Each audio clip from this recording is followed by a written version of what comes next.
I know you have said you're not worried at all about what you call this security review of your private server and the personal emails during your time as secretary.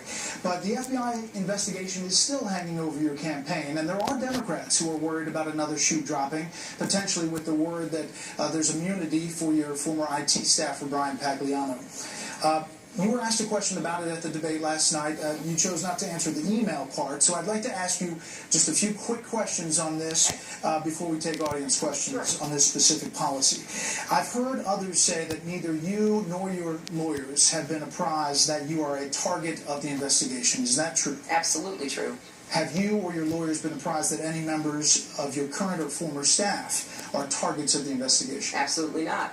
At the time you and your staff deleted nearly 32,000 emails, about half of the total volume, were you aware that the server was going to be sought as evidence by federal authorities? No, but let me clarify this, because, there's much misinformation going on around here, and let me just start with the basic facts.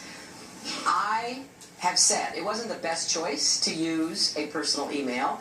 It was a mistake. However, I am not alone in that. Many people in the government, past and current, have on occasion or as a practice done the same.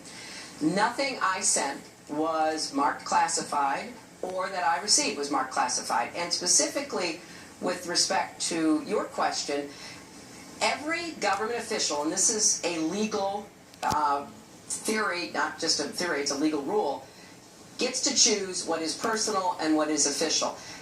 What we turned over were more than 30,000 emails that I assumed were already in the government system, Brett, because they were sent to state.gov addresses. Sure, but there were some that were just recently discovered and turned over. No, that was in the State Department, not in me. Okay. I turned over everything. Let me just clarify. The State Department has redacted and declared 2,101 of your work emails classified, at least at the confidential level, 44 classified as secret, 22 classified as top secret. So you said at a March press conference in 2015, quote, "I did not email any classified material to anyone on my email. There is no classified material."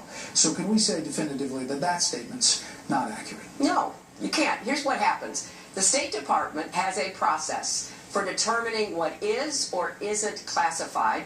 If they determine it is, they mark it as classified. Well, who decides? The State Department decides. But what about you when you're typing an email? No, the State Department decides what is, and let me go a step further here. I will reiterate, because it's a fact, nothing I sent or received was marked classified. Now, what happens when you ask or when you are asked to make information public is that it's reviewed and different agencies come in with their opinions.